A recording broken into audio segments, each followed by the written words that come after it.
Hi everyone, good afternoon. First of all, I'd like to apologize for the quality of my camera. I know that I don't have the best laptop camera, but I opened my video so that you'll feel like we are on the same virtual room discussing this topic. So our topic for today is the 11th topic in all of our topics in the contemporary world, and that is on sustainable development. So sustainable development is also the third to the last topic before your final terms. So that means that we still have two more topics to discuss, which is the global food security, and the last topic is the global citizenship. But before we talk about the two remaining topics, let's focus first on sustainable development. I understand that in your senior high school or junior high school, you already, or at least some of you already have learned about sustainable development, and probably your professors or teachers have already introduced to you the 17 Sustainable Development Goals of the United Nations, which is still a part of this discussion. So if you did that in your senior high school, then it's a plus point because you can understand what we are discussing today. And at least, but for those who don't have a background on sustainable development, well, keep on listening.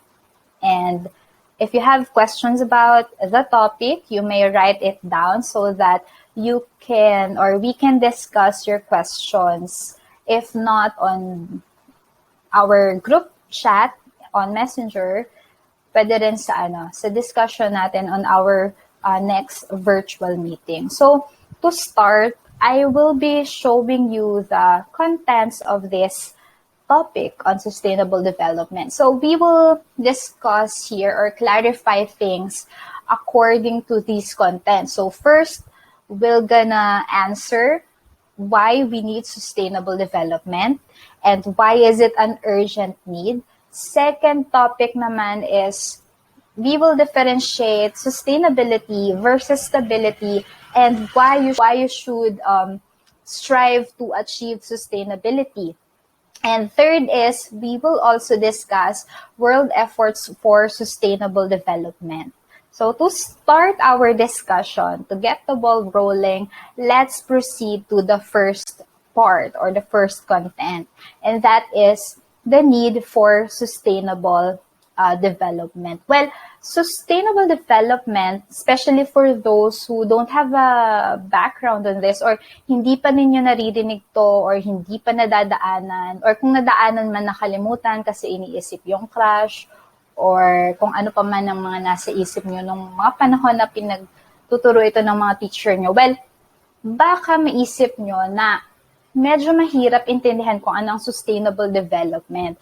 But maybe if we chop these terms first, alisin muna natin yung sustainable at focus muna tayo sa development, baka mag-ring a bell na sa isip ninyo. So, for the last years, people have a wrong conception of what development is. Or if not wrong, maybe they associate things with development pero hindi yun yung pinaka-meaning talaga ng development. Well, most of us even today or before and today have attached situations or have attached meaning to development. Say for instance, this. So usually when people talk about development, they think of infrastructures. Like if they're gonna compare a location like a city here in the Bicol area, like Iriga, say for instance, or Naga City, because that's where we have been to that place. Compare nyo sa Makati City na maraming skyscrapers, maraming mga buildings na identical to this one, to what is flashed on the screen. Baka maisip natin na ang mas developed sa Naga City and Makati City is yung Makati City because of the infrastructures. Or if not, development may also be attached to construction of roads. The more a certain location is accessible, the more developed it becomes. And aside from that, development is also attached to technological advancement. Schools that are now adopting high technology are becoming more and more developed and are producing, they are producing globally competitive students, such as some schools in NCR nowadays. So when they apply technology to their learning styles or to their teaching styles, the more developed students become. And last but not the least, development may also be linked to economic growth. So, mas madaming pera, mas developed daw, sabi ng iba. So, they are linked to economic growth. But what really is development? Yun lang ba ang meaning ng development? Superficial. So, let's take a look at this definition given by Ben Daly from the University of London. So, in here, he defined development as bringing about social change that allows people to achieve their human potential. It is not simply about interactions between human groups. It also involves the natural environment. So from another point of view, development is about the conversion of natural resources into cultural resources. So ang haba, no? So let's simplify this one. So in this definition, Ben Daly described development as something that has or develops or gives social change. So there is a social dimension in development. There is also an involvement of the natural environment, which gives us the idea that development is also linked to the environmental dimension. And last but not the least, development is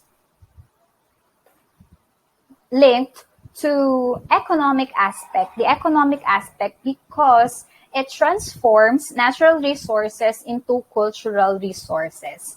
So these dimensions, the social, the environmental, and then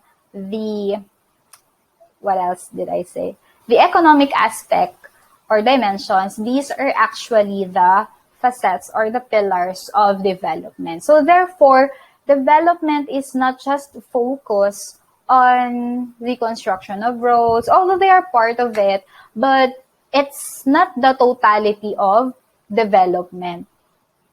So if we don't have a right perception of development, magkakaroon ng clash, such as this one. So development versus environment. Usually, since people are not aware of the true meaning of development, they will always see development and environment as clashing forces.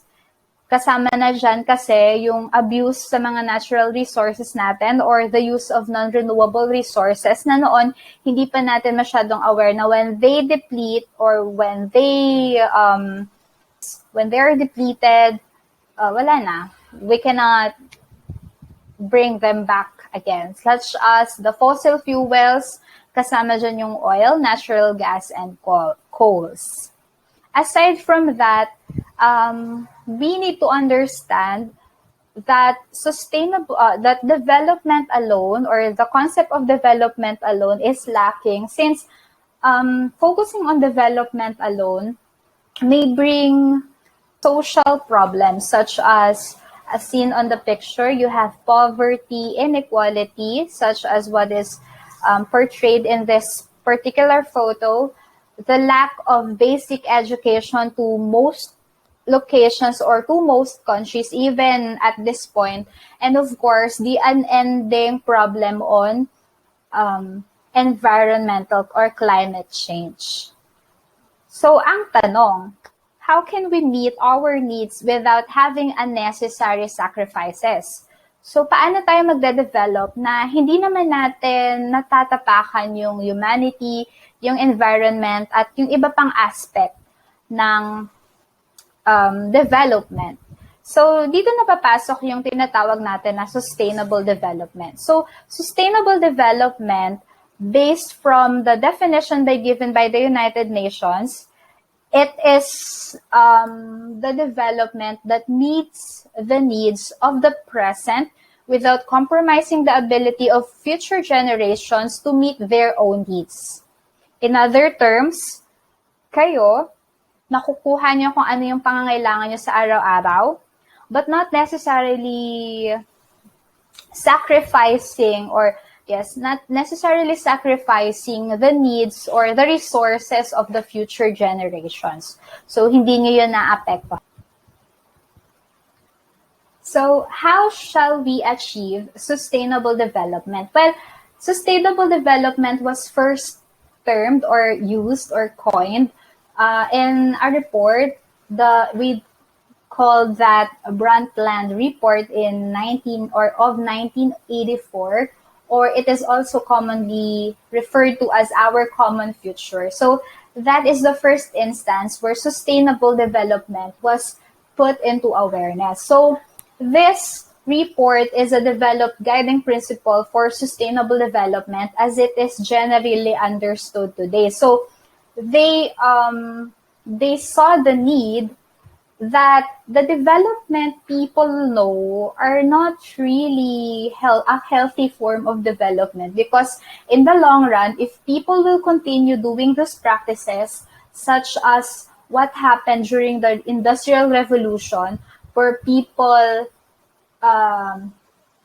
largely use non-renewable resources to mass-produce things. So nakita nila na in the long run, mawawala ng source or ng resources yung future generation. So they proposed this one. They introduced this one to the public, sustainable development. So based on the World Commission on Environment and Development, there are 7 objectives on which you can achieve this, what we call sustainable development. So what are those? So kahit na 1987 report pa to, this is still followed by some governments. So what are those? First is reviving growth. Second is changing the quality of growth. Meeting essential needs for jobs, food, energy, water, and sanitation. Number 4 is ensuring a sustainable level of population. 5th is conserving and enhancing the resource base. And number 6 is reorienting technology and managing risk. And last, objective 7 is merging environment and economics in decision making. So as you can see, this is not only a plan or an objective towards economic growth or technological growth, but this set of objectives are actually reflected on all sorts of dimensions. So people need to understand that sustainable development, for it to be achieved, they have to, balance each other out. And as the last objective suggests, they have to merge environment and economics in decision making. So why is this important? Well, yung sustainable development kasi, hindi naman ibig sabihin na hindi na natin itatouch yung environmental resources natin. We still, economy is still an important or an integral part of a country or of a state. Kaya lang, we have to balance out or merge environment and economy for it to be benefiting, for it to be sustainable. So, going back to the definition, what is sustainable development again? So, sustainable development, it is meeting the needs of the present without compromising the ability of future generations to meet their own needs. So, that is sustainable development. But how can you achieve this? What should we do, or what should the government do? By the way, you are involved in this process because sustainable development starts at home, or starts on us, on the individual. So how can we achieve sustainable development? How can we, or how can you help in attaining the 7 goals followed by governments and states, and scholars? So let's take a look at this chart. So this portrays the pillars of sustainable development. So as you can see, this chart is called a Venn diagram, and they are interlinked. So these circles are interlinked together to show the relationship between this dimension. So kung mapapansin nyo, meron tayong tatlong circles, bigger circles. You have their social or people. You also have economic and or profit, and the environment and planet. Now, these three, we call this as the pillars of sustainable development. So, meaning, kapag ang harigi baga kang harong, nawala ang saro dyan, anong mangyayari sa harong? Diba, diba sa harong mayroong 4 corners. So, doon usually nilalagay yung yung foundation ng bahay nyo. So, mawala yung isa doon, isang basic na bahay, hindi magiging sturdy yung bahay nyo. Siguro isang bagyo lang or isang lindol lang, mawawasak na yun. So, in the same sense, sustainable development will only be successful if these 3 foundations, these 3 pillars of sustainable development will be considered. So, paano natin yun i-consider? Well, in making decisions, dapat na i-consider kung ang isang bagay ba is acceptable on the environment, if viable ba yun or feasible in the part of the economic aspect, and if that is equitable on the part of the people. So, balance dapat sila. It will not harm the environment. It will be equitable for the people, or will give justice to the people. And then, if that is still profitable or feasible pa siya in the economic aspect. So, they should work together. So, let's have an example. One of the pressing problems we have today is the operation of illegal mines. So I will be showing you an example of that. In India, which is one of the most source or the biggest source of mica mineral. So are you familiar with this mica mineral? If you have, of course, if you have makeups at home, syempre, kung hindi makarelate yung mga lalaki, or kung makarelate man, well, alam na. So, if you have makeups at home, you'll observe that these makeups usually have shimmer, even lipsticks, right? Or even other cosmetics. So, they have shimmer. So, that shimmer is actually that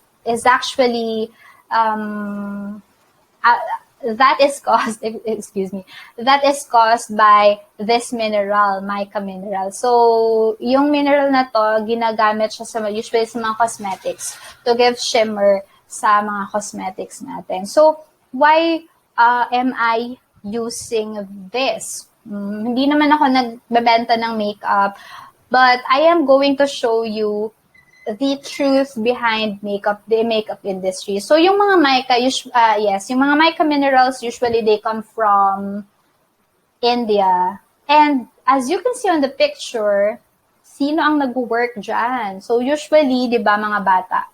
Because in India, there are a lot of problems in this illegal mines. So, ano yung mga problems na yon? So, in the environmental aspect, since mica minerals also have compositions that may harm or may contaminate the groundwater and may harm the miners themselves. So they pose risk. So the creation of open pits induces soil erosion, the formation of sinkholes, and could potentially contaminate surface water, groundwater, and soil. And in some cases as well, this mica mines also causes deforestation and soil erosion. So they are harmful in the environment.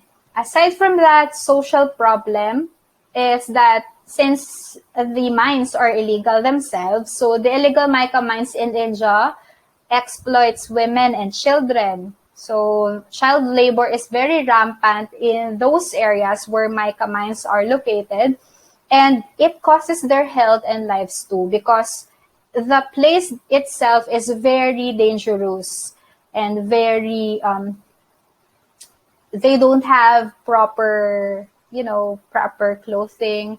Yung iba, if you can see, nakahubad lang yung bata, walang gloves, wala ding footwear, helmet, or whatsoever. So, yun. And these children, pumupunta sila mismo doon sa mga pits.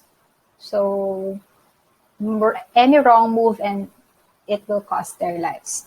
So, definitely, and on the economic part naman, since these mines are illegal, profit from the mining and production of mica does not add up to government fund.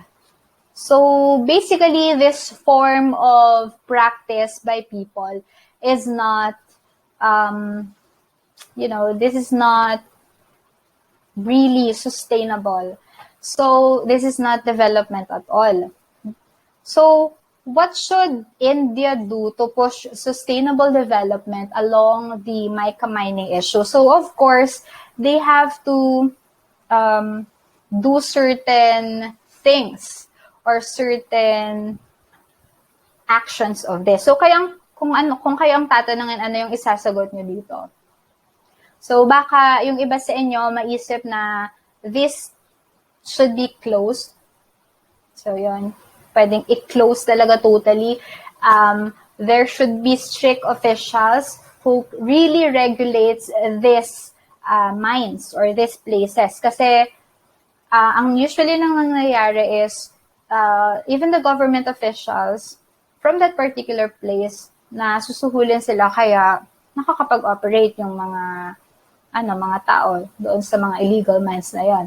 So, from my other classes naman, sinabi nila na illegalize tuloy. So, ano naman ang benefit ng pag-legalize ng mga mica mines? So, of course, ang isang company or ang isang mining contractor, kapag legalize ito, of course they have to follow requirements and procedures. They will be required to give health benefits from their workers. So maiiwasan yung exploitation and child labor.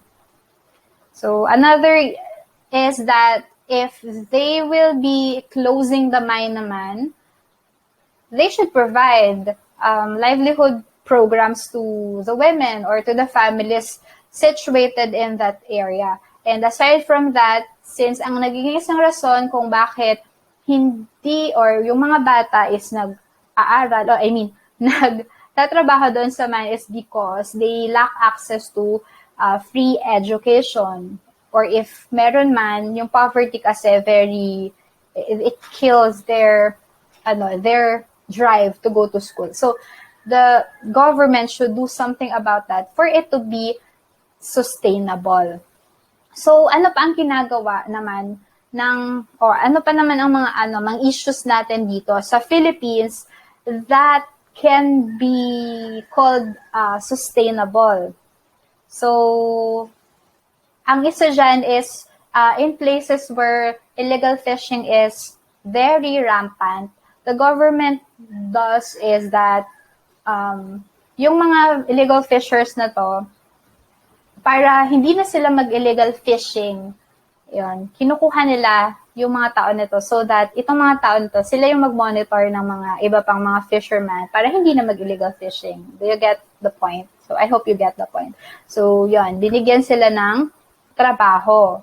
So, yun kasi, para hindi na sila mag-resort into illegal activities. So, yan naman yung talagang kailangan ng mga tao. So, the government should do something about that. Same with yung mga illegal na mga ibinebenta ng mga species. So, para hindi na yun gawin ng mga tao, they have to provide them livelihood programs specifically for that particular area. So next is, we will be differentiating stability versus sustainability. So stable or sustainable, which is which? So first is both of them starts with S, and they may seem identical in definition, but they are actually not. So what are their differences? So sustainability and stability. So a sustainable environment is resilient enough to withstand man-made and natural challenges and can also recover from such if needs arise. Sustainability leads to stability. However, stability alone may not necessarily lead to sustainability.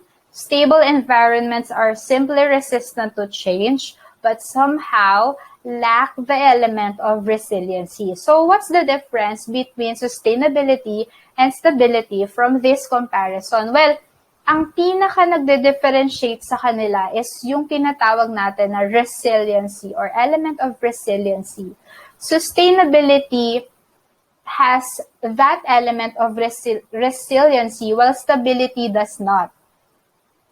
Well, yung sustainability and stability, parehas naman siyang positive. Kaya lang, mas nakakaangat yung sustainability because it has resiliency. So what is resiliency? Well, resiliency, palagi itong ginagamit sa mga pageants, sa mga articles about Filipinos, or sa mga kung mahilig kayong mag-browse ng mga news or mga posts ng mga United Nations sa mga websites nila. If you happen to visit them, well, makikita nyo tong word na yon, resiliency. So it is being able to withstand or the ability to withstand hardship.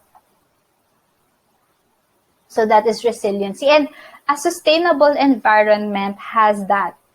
May it be a man-made or natural challenge, kaya niya yon. Kaya niya yung malabanan. So, in other words, if a certain environment can overcome that, then definitely in the future or the next thing after that challenge will still be positive. However, stability may be resistant to change, but it does not necessarily mean that they can withstand challenges or problems. So, anong example nito? Well, this is my favorite example on describing or comparing sustainability versus stability. So, halimbawa, yung trabaho. So, trabaho, lahat tayo gusto natin ng stable na job. Well, that's good kasi when you have a stable job, at least you have a sense of security. However, is it possible that you have a stable job, but then at the same time, it's not sustainable at all na? Well, that can happen when a problem is introduced in the scenario. So say for instance, you have a stable job, you have a regular income, and your company is actually paying well, but halimbawa, nagkaroon ng problema sa pamilya, like nagkaroon ng malalang sakit or nagkaroon ng may namatay sa pamilya or nagkaroon ng calamity, ayun.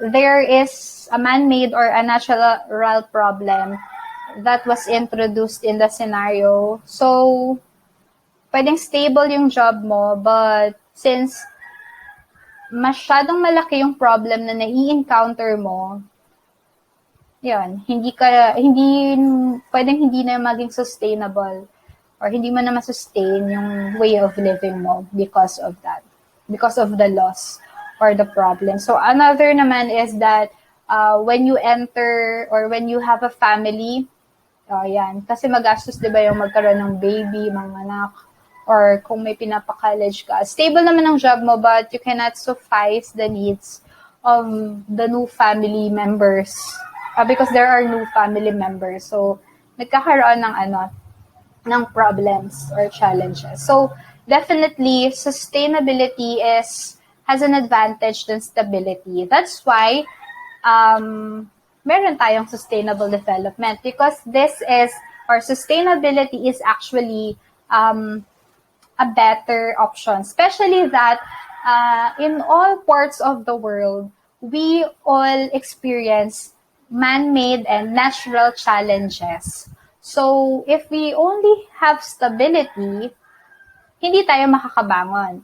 Like, sa Japan, they experienced a man-made and natural challenge noong nagkaroon ng war, binomba ang Hiroshima and kung ano pa, I forgot the other. Yan. And then, but they were able to withstand that. They were able to rise again and become one of a developing country or a developed country because they were able to adopt sustainability. So that's the difference between the two. I hope that the concepts are clear to you. So let's move to the third part of this discussion. So world efforts on sustainable development. Well, like what I told you a while ago, yung sustainable development, it was first introduced in 1987. And I also told you that governments and scholars has started adopting sustainable development or its objectives to its policies as early as it was been introduced. So what are these governments and scholars are making for its people, for the environment, and for their economy? Because these are the three pillars of sustainable development. So ang isa sa pinaka-kilala natin na effort on achieving sustainable development is the 17th Sustainable Development Goals or SDG of the United Nations. So this is the summary of the SDG, the 17 Sustainable Development Goals. So you can see that these are what the United Nations and its members are trying to implement in their respective countries. Let's discuss them one by one. So, since the problems we're facing is global, it also requires a global effort, such as this one. So, the first among the goals is to eradicate poverty. So, by 2030, they want to eradicate poverty in all parts of the globe or in all the members of the United Nations. Second is to achieve zero hunger. Third is good health and well-being. As you can see, in most of the developing countries, they lack a strong healthcare system. Like sa atin, hindi masyadong ganun ka, like, di ba sa pandemic, you can observe how the need talaga to focus on this goal as well, to have a good health and well-being. Kasi, like in India, nagkakaubos na ng mga beds, nagkakaubos na ng mga oxygen. So, life is at stake. While in developed countries, especially in the Western countries, yung mga residents, they have free healthcare system in some of the Western countries. They have free medication, they have free medicine, and their facilities are high-tech and are really better than that of the facilities or health facilities of the developing countries.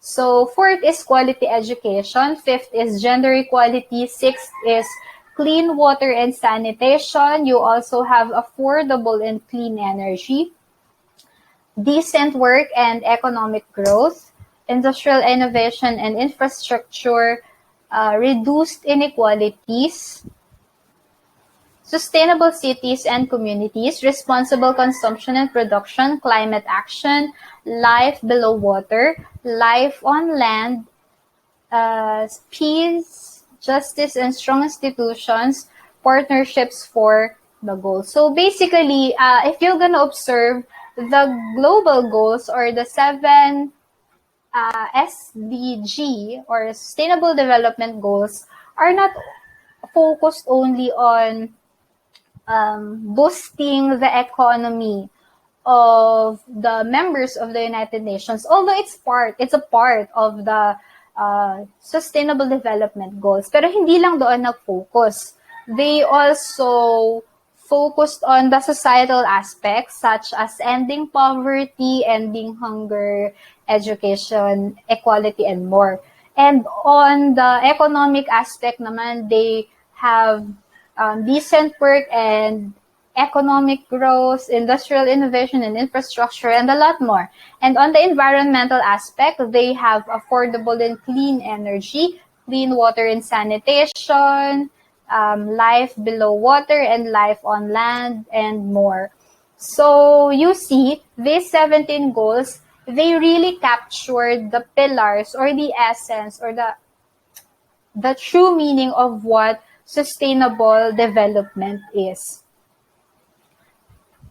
But ano naman yung ginagawa ng mga local na mga governments? Kasi this is a project, a project of a program of the United Nations. So what do other countries do? So in line with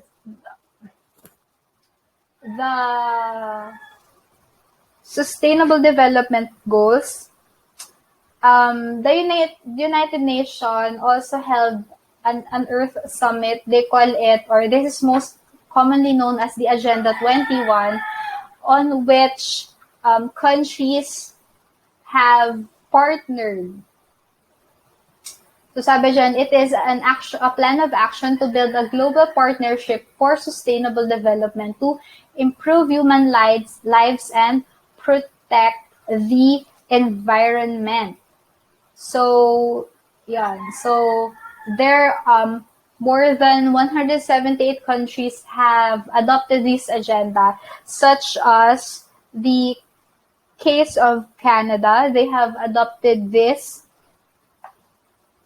in their educational program and in their national roundtable on the economy and in the environment and economy. So they have adopted this, the Canadian government. What other efforts do we have? We also have the Millennium Declaration. So the Millennium Declaration is also a summit. It's a Millennium Summit at the United Nations headquarters in New York. And if the United Nations has 17, or the SDG, 17 Sustainable Development Goals, the Millennium Declaration naman has created 8 Millennium Development Goals, or MDGs. And the main goal for this is to reduce extreme poverty by 2015. So natapos na siya, but this has become quite successful because 2 of the most populated countries, China and India, were able to adopt this, the Millennium Declaration, and they were successful in implementing the 8 Millennium Development Goals. However, we, since because of the pandemic and because of other challenges that we're experiencing now, we cannot be sure if it it rose again, yung poverty sa China and India. But they were successful in 2008. They were able to eradicate, halimbawa yung China, more 500 million ang na lift nila out of poverty. So that is on the Millennium Declaration. And we also have individually naman to ha. So individually, people are choosing or opting to sustainable lifestyle naman or sustainable living. So what is the sustainable living? This is a form of lifestyle where you become responsible of your own actions and you decide that your actions should not harm the environment or others. Kaya nga ngayon, mas dumadami yung tinatawag natin na zero waste stores because itong mga stores na to, they promote sustainable living. Aside from that, there are also organizations that are, focusing on ethical practices in the workplace. Like, there are artisans kasi or yung mga local na mga gumagawa ng mga crafts. Minsan, mahal siyang binibenta. Pero yung nakukuha talaga ng mismong gumawa ng material na yun, halimbawa, bag o kaya shoes sa Marikina. So, in-import siya or binibenta siya ng mas malaking kumpanya. So, minsan, konti lang talaga yung nakukuha ng actual artisans or craftsman kesa doon sa talagang dapat na makuha nila. So, that's also part of sustainable living. So, you have, kasi may social aspect naman doon. Environmental, social, and economic aspects. So, these are on the sustainable development. Now, I hope that you understand the concept of sustainable development, sustainability, and stability, and the need for you also to adapt sustainable development. So, yeah. So, as we end this discussion, how will you, itong tanong, paano kayo makaka-contribute sa sustainability or sa sustainable development? I hope that you have an answer for that and i-reflect ninyo on how you will be able to be responsible citizens of this global era. So thank you for listening and I hope that you enjoyed our discussion kahit na ang likot-likot ko sa video. So that's all for today. Thank you.